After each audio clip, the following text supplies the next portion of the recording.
Shalom, shalom mes bien-aimés, je vous salue tous dans le nom de Jésus. Je suis Maman Lucie Lumba. Je suis là pour notre temps d'édification de ce jour. Nous allons donc nous recommander entre les mains du Seigneur afin qu'il nous parle. Tendre Père, sois béni, sois loué, sois glorifié, sois magnifié.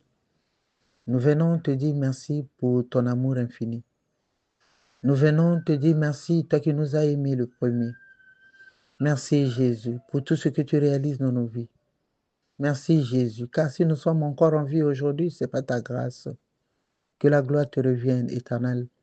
Papa, nous voulons t'écouter, mais nous voulons, éternel au Dieu, que tu parles à ton peuple, que tu nous parles, Seigneur. Nous voulons recevoir ce matin, Seigneur, ce que toi tu veux nous dire. Merci pour ta grâce, ô Dieu, dans nos vies. Merci pour ta parole, éternelle, que tu envoies et qui nous fait du bien. Merci pour ton esprit qui se manifeste puissamment maintenant. Merci pour le sang de Jésus qui nous couvre. Au nom de Jésus, nous avons ainsi prié. Amen. Bien-aimés, le thème de notre exhortation de ce jour est intitulé « Sois positif ». Sois positif. Alors, nous allons lire la parole de Dieu dans le livre de Proverbes 16, verset 24. La Bible dit « Les paroles agréables sont un rayon de miel, douce pour l'âme et salutaire pour le corps. » En lisant ce passage, vous avez déjà compris que nous voulons parler de la parole. Bien-aimés, les paroles agréables sont un rayon de miel, douces pour l'âme et salutaires pour le corps. Elles sont douces pour l'âme et nous savons que l'âme, c'est le siège de nos émotions. C'est là où réside la paix, la joie, les angoisses, les jalousies, la haine. C'est le domaine de l'âme. L'âme est le siège de nos émotions. Donc, si la Bible dit que les paroles agréables sont un rayon de miel douce pour l'âme et salutaire pour le corps, ce qui revient à dire que les paroles agréables ont un effet positif, puissant en même temps sur le plan spirituel et sur le plan physique. L'utilisation des paroles aimables, gracieuses, a un impact sur la joie, c'est-à-dire sur nos émotions, et sur la guérison de notre corps. Elles peuvent apporter la joie et satisfaire celui qui les entend. Donc, ces paroles que nous prononçons de nos bouches, elles peuvent nous faire du bien à nous-mêmes qui les prononçons. Elles peuvent aussi faire du bien à ceux qui nous écoutent. Donc, si la Bible dit que les paroles agréables sont salutaires pour le corps, et comme le miel, ce qui revient à dire que de la même manière que le miel nourrit le corps, les paroles agréables nourrissent l'âme également de la même manière. Donc, les paroles aimables peuvent renforcer la santé du corps. Et la qualité des paroles qui sortent de nos bouches peut nous construire comme elle peut également détruire nos vies. Bien-aimés, notre thème de ce jour est intitulé « Sois positif ». Cela revient à dire que même quand tout va mal dans nos vies, même quand tout va mal, nous sommes appelés à rester positifs. Même quand tout va mal dans nos vies, nous sommes appelés à ne confesser que ce qui est positif, mes bien-aimés. Même quand tout va mal, nous devons nous exercer à ne confesser que du positif. Même quand rien ne va dans notre vie, nous devons dire de notre bouche, ça va. Bien-aimés, retenons une chose que quand nous parlons, quand nous proclamons des paroles de notre bouche, le monde spirituel entend, la terre entend, le ciel également entend. Voilà pourquoi il est dit dans le livre de Matthieu 18, verset 18, que ce que nous lions sur la terre est lié dans le ciel, ce que nous délions sur la terre est délié dans le ciel. C'est-à-dire que ce que tu confesses de ta bouche ici sur la terre, le ciel l'entend, le ciel l'enregistre et le ciel l'exécute. Il exécute ce qui sort de ta bouche. Quand tu parles, les esprits entendent. Quand tu parles, l'Esprit de Dieu entend. Quand tu parles, même les démons entendent. Quand tu parles, la forêt, le ciel et la terre entendent, les eaux entendent ce que toi tu dis. Alors, voilà pourquoi, quand tu dis des choses, des bonnes choses pour ta vie, Dieu écoute. Quand tu dis des bonnes choses pour ta vie, tu ne récolteras que ce qui sort de ta bouche. Bien-aimé, je voudrais vous parler d'une histoire. L'histoire de la Sunamite. L'histoire de cette femme qui avait reçu Élisée et son serviteur Géasi. C'est dans le livre de Deux Rois. Dans le livre de Deux Rois, le chapitre 4. Je lis au nom de Jésus. Deux Rois, le chapitre 4, à partir du verset 22. Je disais que il s'agit de la résurrection, l'histoire de la résurrection du fils de la Sunamite. Alors, je lis à partir du verset 22. Le verset 22 nous dit, elle appela son mari et dit, envoie-moi, je te prie, jusqu'au verset 23, je te prie, un de tes serviteurs et une ânesse, je vais aller en hâte vers l'homme de Dieu et je reviendrai. Je vais d'abord raconter cette histoire brièvement et toi, tu peux la lire dans le livre de Deux Rois, le chapitre 4, tout le chapitre 4. Il s'agit de l'histoire de la femme Sunamite qui avait reçu Élisée, Élisée qui passait chaque fois par leur maison. Et elle et son mari ne cessaient de faire du bien à cet homme de Dieu, Élisée. Il fut un jour où la dame décida qu'on puisse construire une chambre haute pour le serviteur de Dieu, Élisée, pour qu'il y passe ses nuits chaque fois qu'il passerait par là. Et après avoir fait ce bien, l'homme de Dieu lui dit, qu'est-ce qu'on peut faire pour toi? Elle dit, j'habite parmi mon peuple. Et Élisée lui dit, tu auras un enfant. Bien-aimé, après quelque temps, cet enfant était tombé malade et l'enfant est mort. L'enfant est mort, donc la dame avait le mort entre ses bras. Mais la Bible nous dit au verset 23, quand l'enfant est mort, la dame n'a pas paniqué.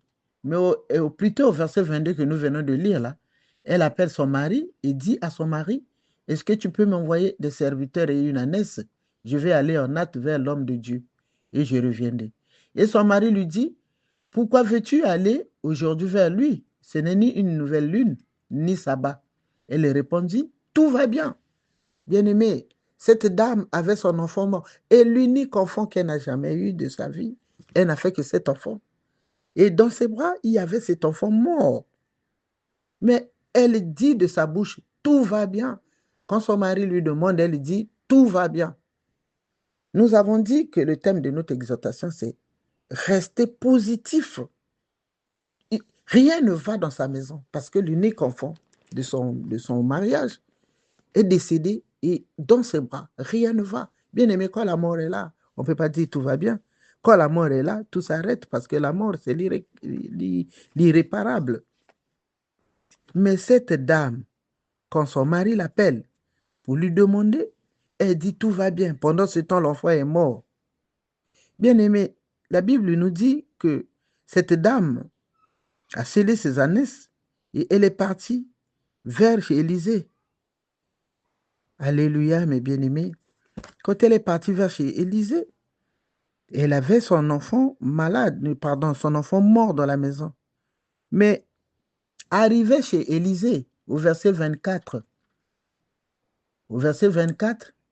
elle fit sceller l'ânesse et dit à son serviteur, mène et pars. Elle partit donc et se rendit vers l'homme de Dieu sur la montagne du Carmel. Bien-aimé, quand elle est arrivée chez Élisée, Géasi a dit à son serviteur Élisée que la dame venait, mais Élisée a demandé à Géasi d'aller vers la dame. Même quand bien même la dame a rencontré le serviteur de Élisée, Géasi, qui lui a posé la question, Madame, qu'est-ce qui ne va pas? La dame ne s'est pas mise à lui raconter l'histoire de la mort de son fils. Plutôt, il a dit, ça va. Au verset 24, nous allons le lire. L'homme de Dieu l'ayant aperçu de loin, dit à Géasi, son serviteur, voici cette Sunamite. Verset 26. Maintenant, cours donc à sa rencontre et dis-lui, te portes-tu bien? Ton mari et ton enfant se portent-ils bien? Elle répondit, bien. Alléluia, mes bien-aimés. Même quand le serviteur d'Élisée est venu le rencontrer, il dit, mais qu'est-ce qui se passe? Est-ce que le mari va bien? Est-ce que l'enfant... Elle dit bien. La dame est restée positive. La dame est restée positive. Elle n'a pas confessé la mort de son enfant, mais elle est restée positive. Déjà, elle a déclaré, elle a confessé la positivité 2 fois. Et qu'est-ce que nous allons remarquer dans cette histoire au verset 36? Élisée dit, prends ton fils. Elle alla se jeter à ses pieds et se portana contre terre, et elle prit son fils et sortit. Bien-aimé, comme elle confessait seulement le bien, elle confessait seulement le positif. La fin de cette histoire, on nous dit que l'enfant était ramené à la vie et Élisée avait remis l'enfant entre les mains de sa maman. La Bible dit qu'elle prit son enfant et partit. Bien-aimé, quand nous confessons le positif, mais quand tout va mal, nous devons confesser le positif. La dame avait dans sa tête, elle s'était armée. Elle avait rejeté l'idée de la mort. Elle avait rejeté l'idée du mal. Elle avait rejeté même l'idée de se plaindre. Mais dans sa tête, il voyait son fils en vie. C'est comme toi et moi, tout va mal. Mais qu'est-ce que tu vois? Nous devons voir avec des yeux spirituels. Nous voyons qu'avec nos yeux charnels, nous voyons que ça ne va pas.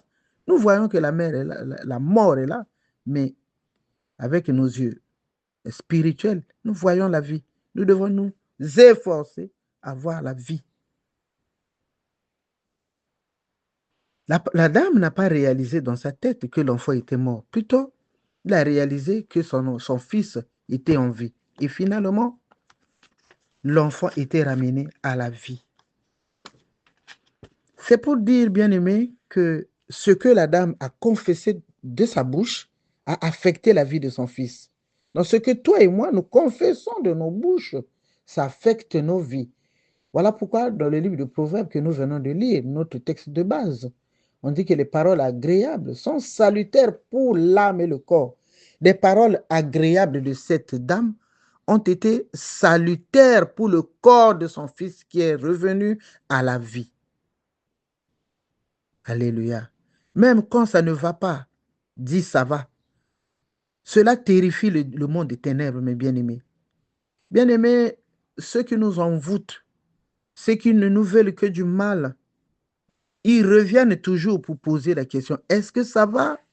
Et quand tu dis, oui, je vais bien, cela terrifie le monde des ténèbres. Cela terrifie le diable. Bien-aimés, rappelons-nous, cette dame, quand elle a rencontré Géasi, qui est venu la rencontrer en route, elle ne s'est pas mise à lui dire ce qui n'allait pas. Elle ne s'est pas mise à se plaindre. Elle savait que son but, c'était de rencontrer l'homme de Dieu. Bien-aimé, toi et moi aussi, notre but, c'est de rencontrer Dieu et de lui expliquer tout ce qui ne va pas dans nos vies. Notre but, ce n'est pas d'expliquer à n'importe qui ce qui ne va pas dans nos vies. Et très souvent, ceux à qui nous expliquons notre malheur, ce sont des gens qui ne nous veulent que du malheur. Et là, ils renforcent encore. Parce que ce que tu dis de ta bouche renforce ton état.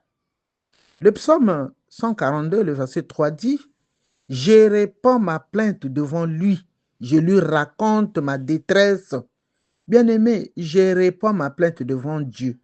Et je raconte à Dieu ma détresse, parce qu'il n'y a que Dieu qui ne nous veut que du bien.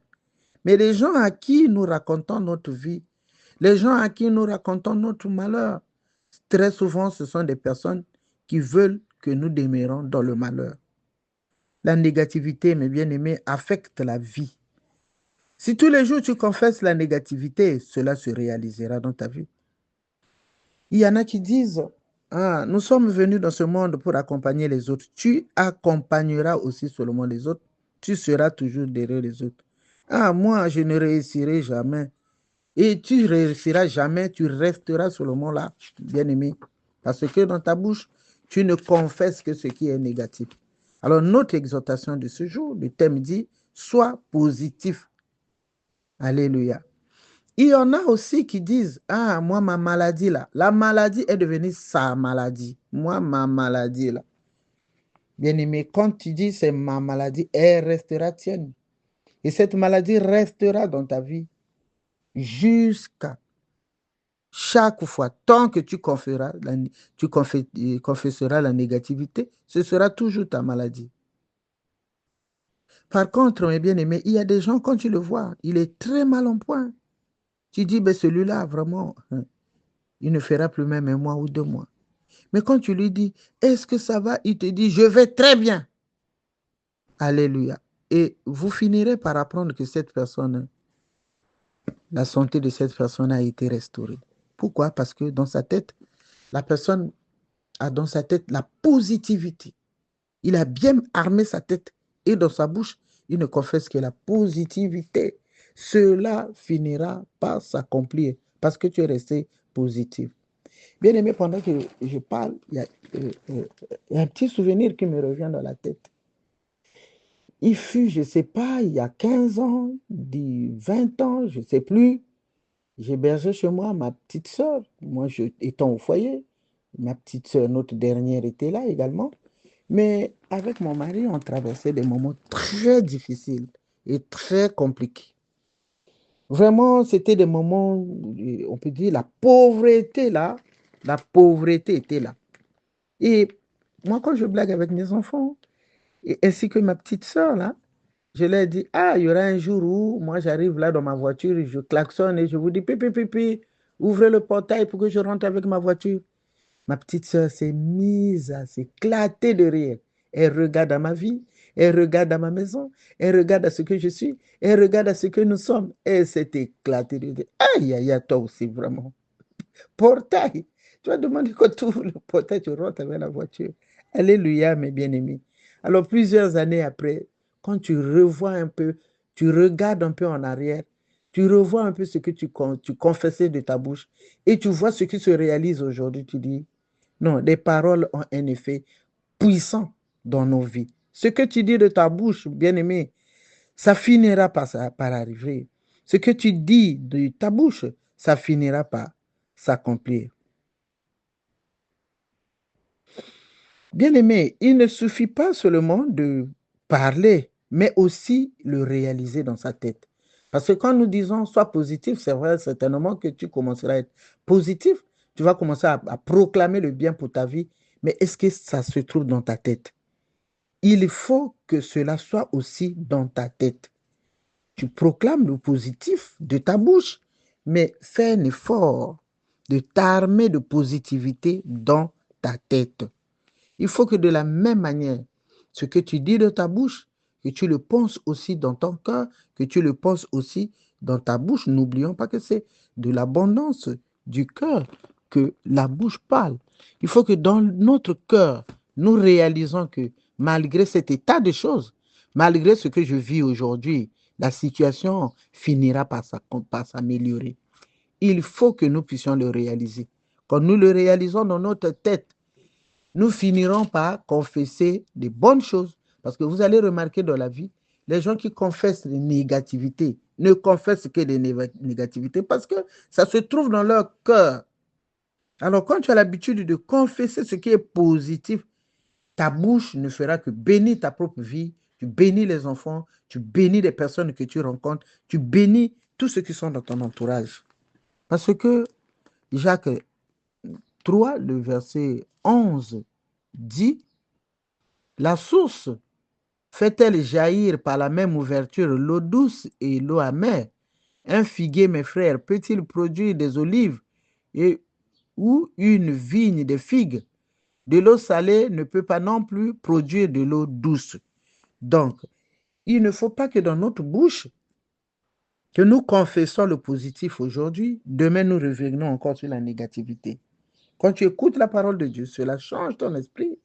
Tu proclames les bonnes choses et demain tu reviens encore. Parce que tu dis, oui, ça va, je suis bien, je suis en bonne santé. Mais la nuit, ah Seigneur, moi la maladie là, non. Pourtant, entre-temps, nous avons déjà dit, ça va, Dieu va faire grâce. Mais quelques instants après, nous confessons la négativité. Non. La Bible dit, nous venons de le lire dans le livre de Jacques, qu'une seule source ne peut pas sortir l'eau douce et l'eau amère. Si nous sommes positifs, nous devons toujours prier Dieu, demander l'aide du Saint-Esprit pour que nous demeurons positifs. Moi, je me souviens, Un jour, j'étais vraiment mal en point, j'étais malade. Et quand on me demande d'aller faire la modération, j'ai dit, ah, est-ce que je pourrais me tenir debout à l'estrade là-bas pendant tout ce temps-là pour faire la modération? Je ne me sens pas bien. Est-ce que j'appelle notre conducteur, que je lui dise, non, papa, moi, je ne peux pas? J'ai dit, non, je vais obéir. Mais j'ai dit à Dieu, quand je vais monter sur l'estrade là, que la maladie la reste là-bas. Je suis allé, j'ai pris des médicaments, je suis monté là-bas, j'ai travaillé et j'ai dit, Seigneur, cette maladie-là reste sur l'estrade. J'ai même demandé à un homme de Dieu de prier pour moi.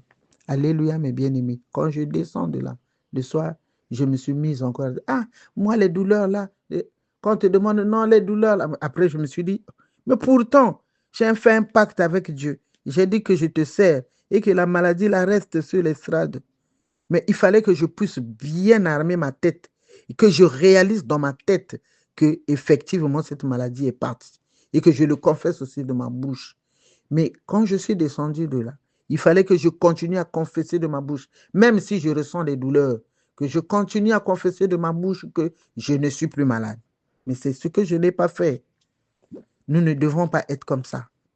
Nous devons continuer à confesser la positivité, même quand nous avons des douleurs, même quand nous sommes malades, comme Job, Job qui était dans la maladie, dans la souffrance.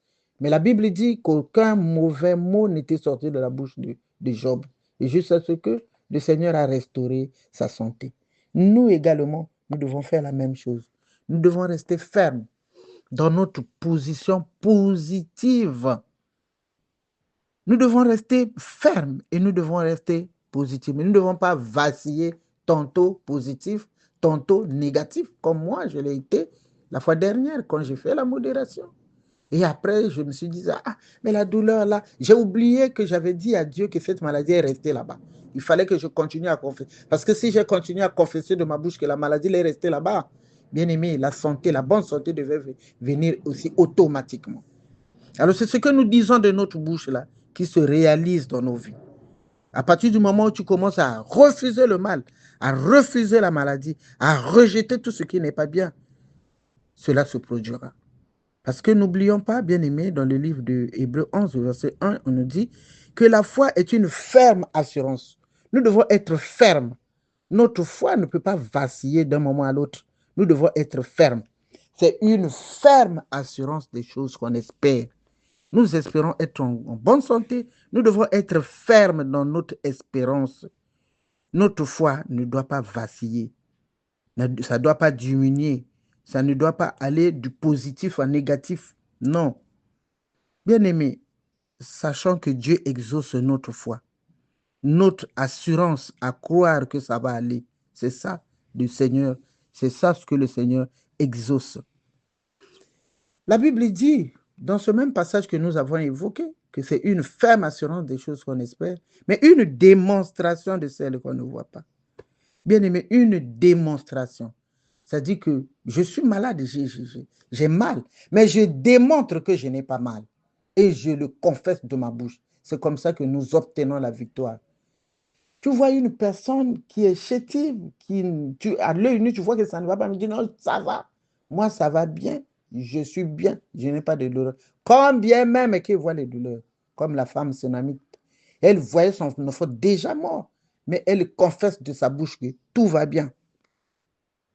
Une femme stérile, mes bien-aimés, qui confesse et qui dit que je ne suis pas stérile et qui dit j'aurai des jumeaux, finira par avoir des enfants.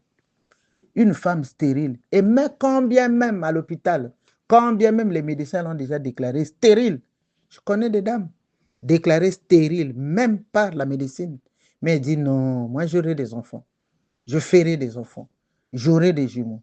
Et finalement, elle a fini par avoir des enfants. Pourquoi? Parce que la nouvelle information de la médecine, des médecins, n'a pas écrasé sa foi. Sa foi a demeuré ferme. Elle est demeurée ferme dans sa foi. Sa foi n'a pas faibli. Et comme Dieu exauce la foi, elle a fini par avoir ce qu'elle cherche. Parce qu'elle est restée positive. Vous voyez une personne qui n'a pas de toit, une personne qui n'a pas de maison. Moi, je connais une dame. Elle vivait seulement chez des amis. Et elle va chez tel ami. Après, quand ça ne va pas, on la met dehors. Finalement, elle a fini même par habiter à l'église. Elle habite à l'église quand il y a le culte, et elle assiste au culte. Le culte fini, elle étale sa natte. Mais pendant ce temps, elle dit, j'aurai un toit. Moi, j'aurai un foyer. Moi, j'aurai une maison. Moi, j'aurai ceci. Et finalement, cette dame, elle a fini par avoir un toit. J'ai même un témoignage très puissant. J'avais une ménagère qui habitait, qui travaillait chez moi, une ménagère qui travaillait chez moi, mais à la maison. Vous voyez, une ville comme Brazzaville, c'est une très grande ville, une ville moderne. Mais cette dame, cette ménagère, cette fille qui travaillait chez moi, chez eux, c'était une maison en terre battue. Papa décédé, les a laissés avec maman. Les conditions n'étaient pas bonnes. C'était une maison en terre battue, juste un salon, mais en terre, juste un studio, mais en terre battue. Alors, quand tu la vois, la fille, une très belle fille, et après avoir travaillé chez moi, elle allait à l'église et heureusement, elle était attachée à Christ. Elle a abandonné la maison parce qu'elle s'est dit, la maison est trop petite. Maman a reçu aussi ses parents là-bas et elle a fini par habiter à l'église. Et bien aimé, au moment où je vous parle, cette fille, c'est une femme mariée à un pasteur. Donc elle est devenue maman pasteur dans une église avec tous les honneurs. Pourquoi? Parce qu'elle disait toujours, maman, moi, je finirai par avoir un foyer. Et aujourd'hui, c'est une mère d'enfant dans son foyer, mariée officiellement et avec des gens qui travaillent pour elle. Donc, quand on confesse la positivité et on reste positif, on finit par récolter le fruit de ce qui sort de nos bouches. Mais par contre, si de nos bouches, nous ne sommes là qu'à nous condamner, nous condamnons des enfants. Il y en a même qui condamnent les enfants. Toi là, tu ne réussiras jamais. Toi là, tu seras toujours derrière les autres. Toi là, tu seras toujours derrière tes frères. Et bien aimé, ce genre d'enfant aussi finit par être derrière les autres. Par contre, une maman qui bénit ses enfants, même quand tout va mal, même quand il est Koulouna, comme on parle chez nous ici, mais quand maman prie, confesse de bonnes choses. Moi, j'ai une sœur qui prie avec moi dans l'église, qui m'avait dit la fois dernière, maman, quand il y a eu la guerre à Brazzaville, maman ici, quand il y a eu la guerre à Brazzaville, nous avons fui au village. Moi, mes garçons étaient restés à Brazzaville. Quand je reviens du village, je viens de trouver que tous mes enfants étaient devenus des bandits. Ils ont tenu les armes, ils ont tué les gens. Mais comme maman a confessé la positivité, s'est mise en prière pour ses enfants, tous ces enfants étaient repartis à l'école au moment où nous parlons. Tous les enfants ont réussi. Donc, quand on garde la positivité dans sa tête et quand on garde les paroles positives sur sa langue, on finit par récolter, on finit par vivre ce que les paroles que tu sors de la bouche ont dit. On finit par récolter, on finit par devenir ce que tes paroles étaient en train d'être proclamées. On finit par devenir ce que tu proclamais par ta bouche, par tes paroles. Que le Seigneur bénisse sa parole.